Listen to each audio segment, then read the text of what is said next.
इस दृश्यमान जगत में मनुष्य नानाविध अनुभूतियां प्राप्त करता है।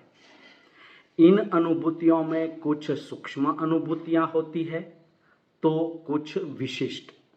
ऐसी अनुभूतियों की अभिव्यक्ति सीधे सादे ढंग से नहीं हो सकती। ऐसी अनुभूतियों की अभिव्यक्ति के लिए वाणी लाचार हो जाती है और शब्द असमर्थ। तब जिन शब्दों का सहारा लिया जाता है उसे प्रतीक कहते हैं। शब्द के इस प्रकार के प्रयोग का नाम प्रतीक स्थापन है और इन प्रतीकों के माध्यम से गूढ़ भावों की व्यंजना सहज और स्पष्ट हो जाती है। इस प्रकार प्रतीक भावाभिव्यक्ति को अधिक सबल, स्पष्ट और प्रभावशाली बनाने का एक साधन है। इस व्याख्यान में मैं डॉक्टर अशोक पटेल प्रतीक अर्थात सिंबल के विषय में बताने का यत्न करूंगा। प्रतीक विषय इतना व्यापक है कि उसकी समग्र रूप से चर्चा करना बहुत श्रमसाध्य है। इस व्याख्यान में हम प्रतीक की समग्रतया संक्षेप में चर्चा करने का यत्न करेंगे। आप व्याख्यान के दौरान प्रतीक का अर्थ, विभिन्न आचार्यों द्वारा दी गई प्रतीक की परिभाषाएं, प्रतीक की विशेषताएं, भारतीय साहित्य में प्रतीक, प्रतीक के प्रकार, उसका वर्गीकरण या भेद, प्रतीक और अलंकारों का संबंध तथा प्रतीक के महत्व के विषय में जान पाएंगे। सबसे पहले प्रतीक का अर्थ।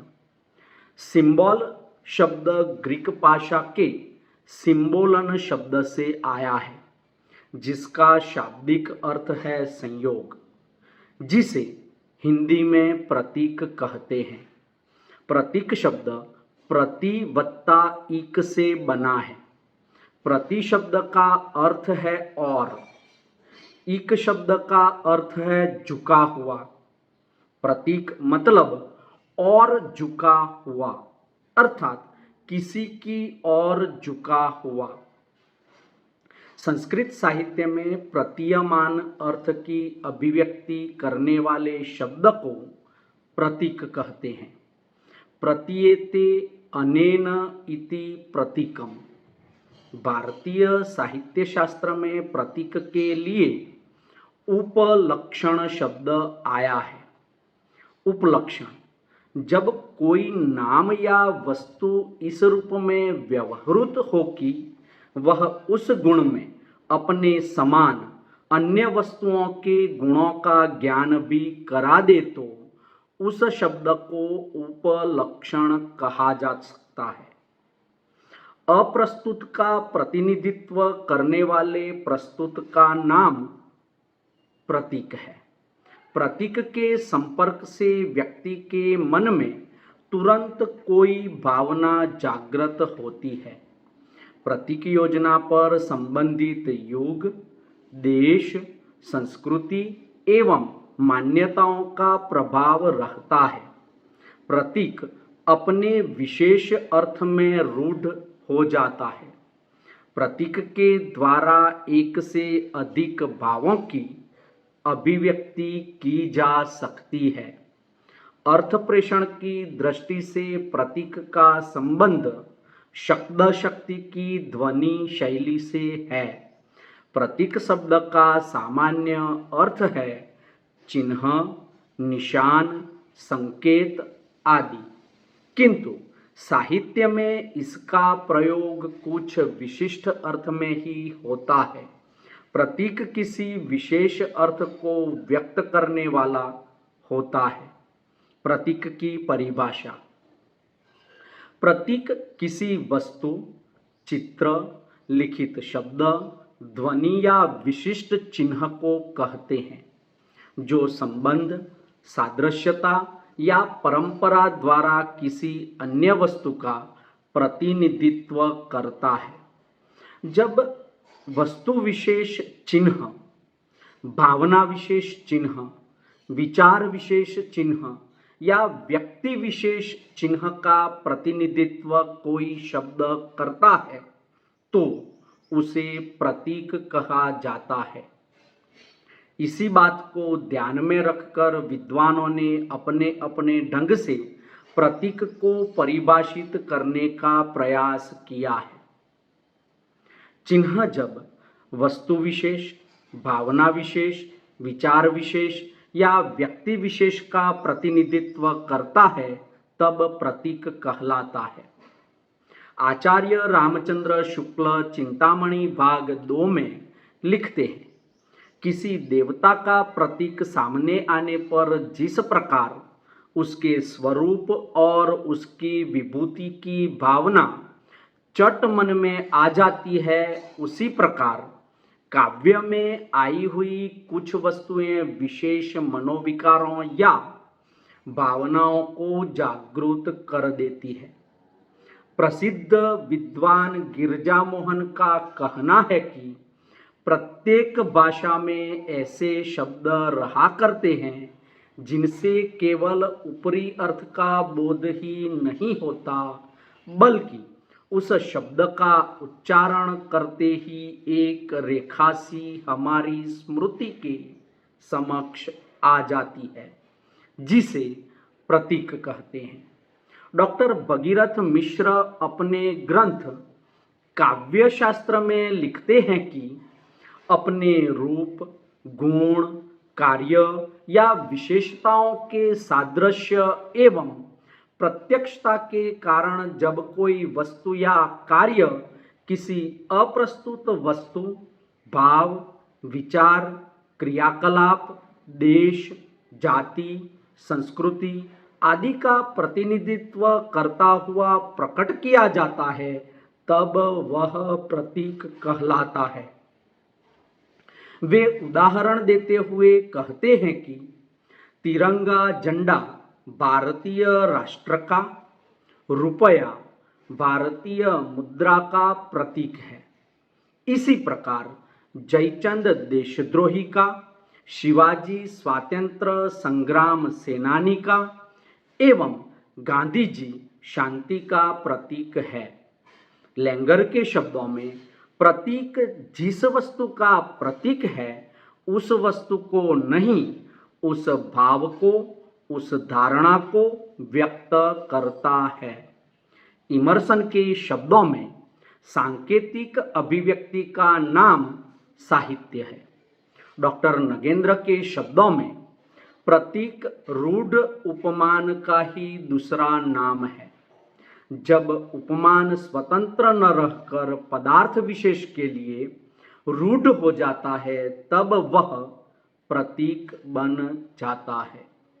डॉक्टर नगेंद्र प्रतीक के विषय में ऐसा भी कहते हैं कि उपमान जब किसी पदार्थ विशेष के लिए रूढ़ हो जाता है तब प्रतीक बन जाता है। अज्ञेय के शब्दों में प्रतीक शक्ति की तलाश का साधन है। रामस्वरूप चतुर्वेदी के शब्दों में कविता के लिए एक शाब्दिक प्रतीक होना एक आधारभूत शर्त है, पर हर शाब्दिक प्रतीक कविता नहीं होता। डॉक्टर नित्यानंद शर्मा के शब्दों में अप्रस्तुत का प्रतिनिधित्व करने वाला प्रस्तुत का नाम प्रतीक है। जैसे शिवलिंग अदृश्य का प्रतिनिधित्व करता है। पंत काव्य संग्रह वीणा में लिखते हैं कि प्रतीक अव्यक्त को व्यक्त करने का माध्यम है। जॉर्ज हवेले के अनुसार प्रतीक के स्वरूप में प्रत्येक प्रतीकात्मक एवं सांकेतिक वस्तु का समाहार हो जाता है। विद्वानों के उपर्युक्त दिए गए प्रतीक विषयक निवेदन या परिभाषाओं के आधार पर प्रतीक की विशेषताएं कुछ इस प्रकार स्पष्ट होती है। जैसे प्रतीक वस्तुतः अप्रस्तुत का स्थापन होता है। प्रतीक में आरोप विषय की प्रमुखता रहती है। प्रतीक अन्योक्ति मूलक होता है। प्रतीक मूर्त और अमूर्त दोनों ही हो सकता है। प्रतीक किसी वस्तु का चित्रांकन नहीं करता, अपितु केवल संकेत द्वारा उसकी किसी विशेषता को ध्वनित करता है। कम शब्दों में अधिक भावों की व्यंजना अर्थात प्रतीक योजना। भाषा की लाक्षणिकता और व्यंजकता का विकास प्रतीक है। प्रतीक अलंकारों की भांति किसी उक्ति को उत्कर्ष तथा सौंदर्य प्रदान करते हैं। प्रतीक कम से कम शब्दों में अधिक से अधिक भावों को गति प्रदान करते हैं।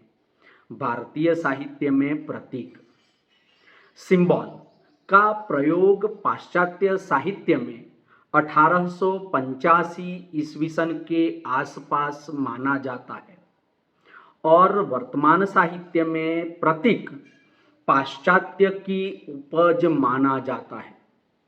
पाश्चात्य साहित्य में प्रतीक का महत्वपूर्ण स्थान है। फ्रांस और बेल्जियम में तो 19वीं शताब्दी में यथार्थवाद के प्रति विद्रोहात्मक भावनाओं का प्रचार हुआ और प्रतीक विधान को साहित्य एवं संगीत में विशिष्ट स्थान प्राप्त हुआ। किंतु प्रतीकों का प्रयोग आज से नहीं बल्कि वेदों और पुराणों से होता चला आ रहा है। उपनिषदों में अनेक गाथाएं पूर्णतः प्रतीकवाद ही है। योग वशिष्ठ के समस्त उपाख्यान प्रतीकात्मक है।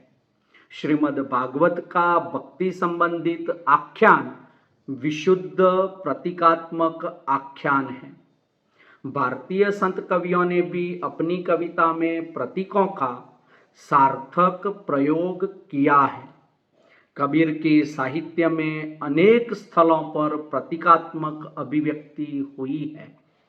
तुलसी अपनी भावना को व्यक्त करने के लिए जहाँ तहाँ प्रतीकों का सहारा लेते हैं, तो रीतिकालीन कवियों तथा आधुनिक कवियों ने भी अपने काव्य में प्रतीक विधान के द्वारा काव्य सौंदर्य वृद्धि में सफलता प्राप्त की है।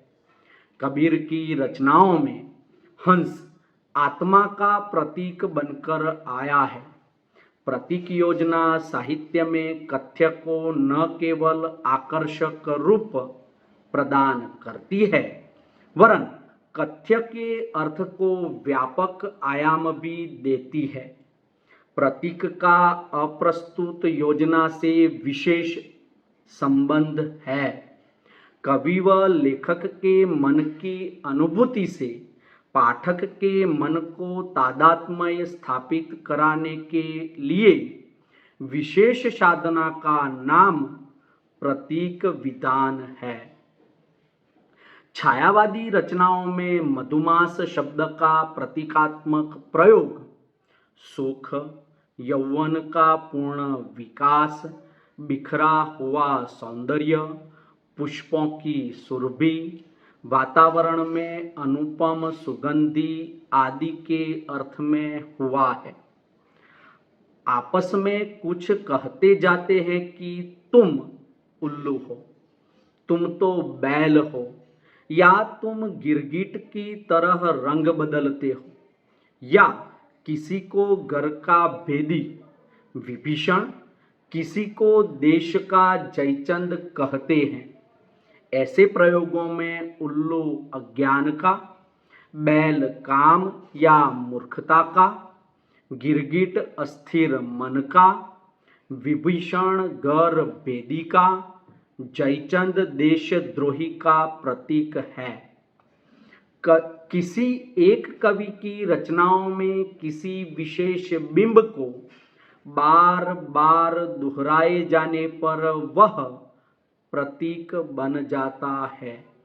जैसे महादेवी वर्मा की कविताओं में दीपक, निराला की कविताओं में वसंत, प्रसाद की कविताओं में हिमालय आदि। प्रतीक के प्रकार, वर्गीकरण या भेद।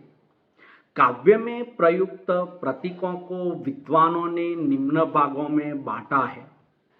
साहित्यकार अपनी रचना में प्रतीक योजना 4 प्रकार से करता है। 1. मूर्त प्रस्तुत विषय के लिए मूर्त प्रतीक योजना। अमूर्त प्रस्तुत विषय के लिए अमूर्त प्रतीक योजना। मूर्त प्रस्तुत विषय के लिए अमूर्त प्रतीक योजना। 4. अमूर्त प्रस्तुत विषय के लिए मूर्त प्रतीक योजना। आचार्य रामचंद्र शुक्ल ने प्रतीकों के 2 भेद माने हैं। 1. मनोविकार भावनाओं को जगाने वाले। 2. विचारों को जागृत करने वाले। डॉक्टर भागीरथ मिश्र ने प्रतीक के 5 भेद किए हैं।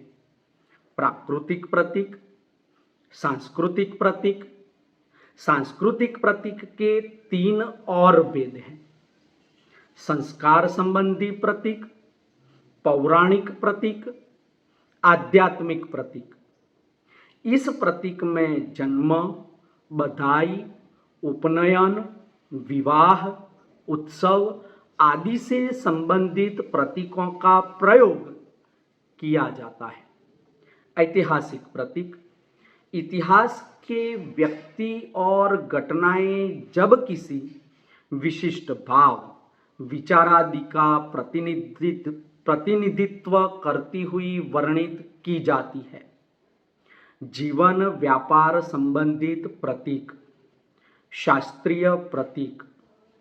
डॉक्टर सरोजनी पांडे के द्वारा प्रतीक को 7 भागों में विभाजित किया गया है। 1.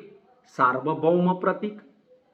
ऐसे प्रतीक होते हैं जिनके प्रति सभी देशों में, सभी काल एवं युगों में एक धारणा बनी रहती है। देशपरक प्रतीक। वे प्रतीक आते हैं जो देश काल, वहाँ की सभ्यता, संस्कृति, मान्यताओं एवं जलवायु से बाधित होते हैं। भारत में गधा मूर्खता एवं मति मंदता का प्रतीक माना जाता है, किंतु अमेरिका में यह श्रमशीलता एवं कार्यपरकता का प्रतीक माना जाता है। साधनात्मक सांप्रदायिक प्रतीक। यह प्रतीक रूढ़ होते हैं। 4. रहस्यात्मक संकेत सूचक प्रतीक। परंपरागत प्रतीक, रूपकात्मक प्रतीक, लक्षण मूलक प्रतीक। विषय के आधार पर प्रतीकों के निम्नलिखित भेद किए जाते हैं। प्राकृतिक प्रतीक। प्रकृति मानव की अभिन्न सहचरी है। साहित्यकार प्रत्येक भाव को प्रकृति में होता हुआ देख लेता है और प्रकृति से अपने प्रतीक चुनकर सहज ही अपने भावों को अभिव्यक्त कर देता है। प्रकृति से चुनकर साहित्य में प्रयुक्त प्रतीक ही प्राकृतिक प्रतीक कहलाते हैं। पौराणिक प्रतीक। पौराणिक प्रतीकों से अभिप्राय ऐसे प्रतीकों से है जो चिर प्रचलित रामायण, महाभारत, वेद, उपनिषद के पौराणिक आख्यानों को आधार बनाकर साहित्य में प्रयुक्त होते हैं। पौराणिक प्रतीकों का आधुनिकीकरण। आधुनिक साहित्य में पौराणिक प्रतीकों की आधुनिक संदर्भ में नई व्याख्या भी की गई है। रूढ़ प्रतीक। कुछ प्रतीक ऐसे हैं जो किसी विशेष अर्थ के लिए रूढ़ हो गए हैं। ऐसे प्रतीक रूढ़ प्रतीक कहलाते हैं। नवीन प्रतीक।